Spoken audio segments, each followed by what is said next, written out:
Саламатсыздар ма? Бүгін біз жылдан әрі тез тәтті ас дайындайтын боламыз, көреміз.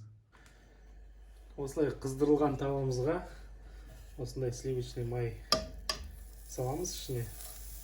Жақсылап ерітіп,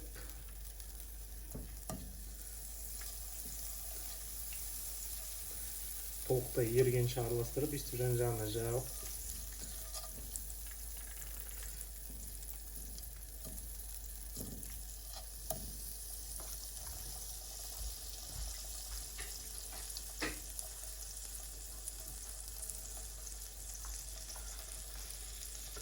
және осындай екі кусок нан керек.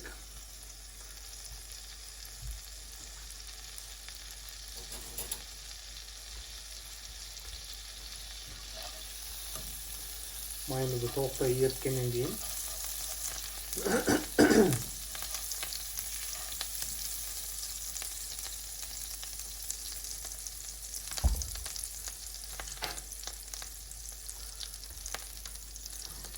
нанымыздың қалыңдығы осылай. Еріткеннен кейін осылай бөліп осының ішіне салып нанымызды қуырамыз.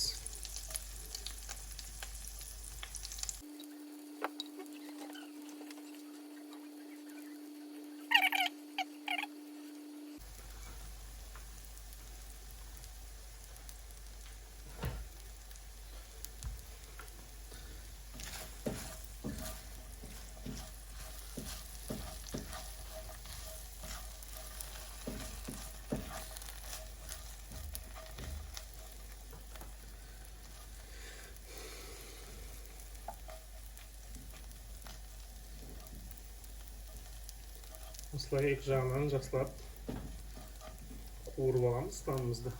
Енді осыны осылай араластырамыз бір 7-10 минут бойы. Осылай екі жағынан қызартып нанымызды қуырамыз. Майымыз кішкене азды болып болған сияқты, тағы да кішкене май қосып жіберейік.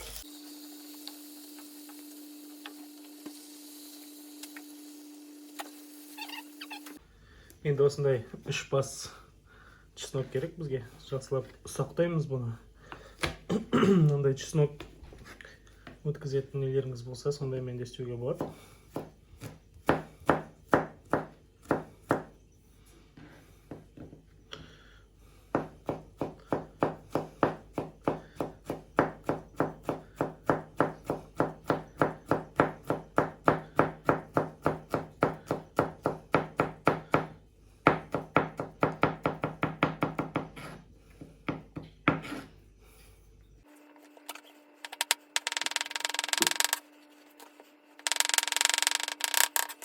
Мұздың үстіне чесногымызды себеміз. Жақсылап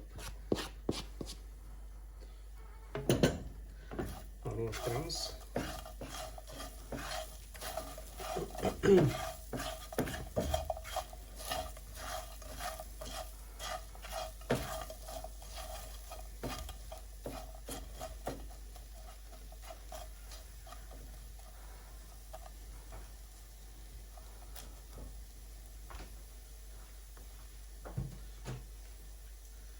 Және аздап тұз.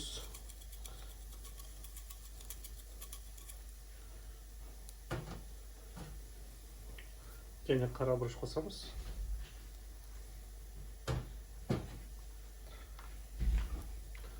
Бәрін бірге тағы да бір араластырамыз.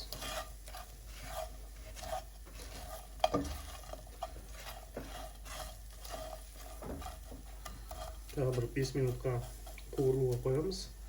Сосын дайын. Енді бізге 5 жұмыртқа керек. Осылай жұмыртқамызды жарып аламыз.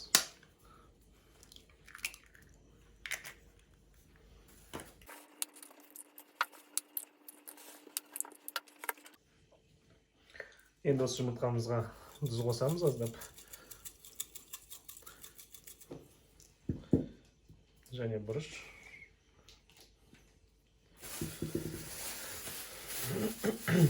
және көк жуа, ас жуасы көк.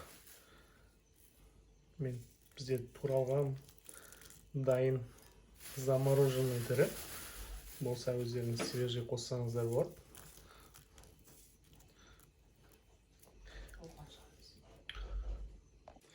Енді осыны жақсылап араластырамыз.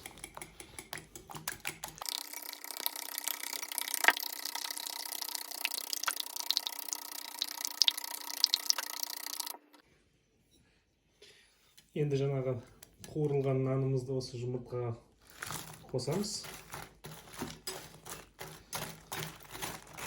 Бәрін бірге бір араластырамыз осылай.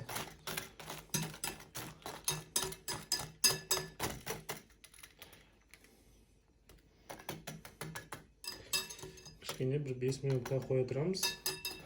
Нанымызға кішкене сіңсін. Енді тавамыздың тағы да осылай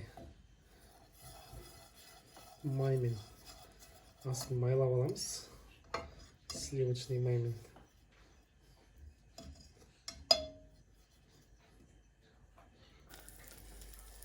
Майымыз қызды. Енді осы жаңағы жұмыртқамыз бен нанымызды осының ішіне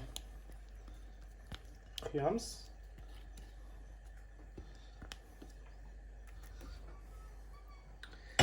Жақсылап бетімен бірге біркелкі қып жаямыз.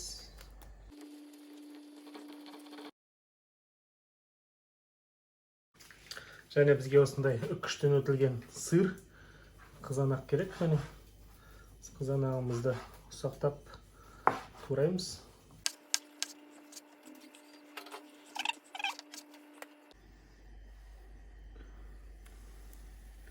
Жұмыртқамыз дайын болды. Енді бетіне жаңағы қызанағымызды салып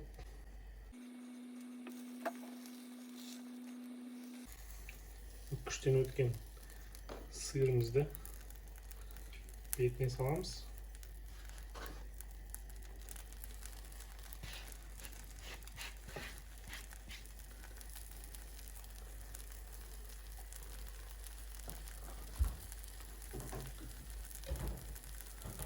Сыр ерігенше бетін жаба тұрамыз. Сосын дайын. Міне асымыз дайын болды.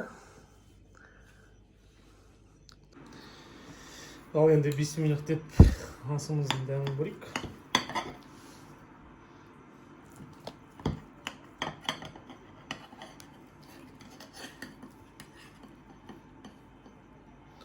Міне ортасынандай болған.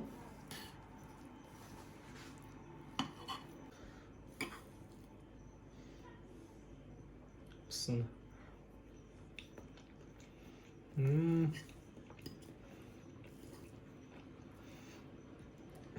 Дәмі керемет.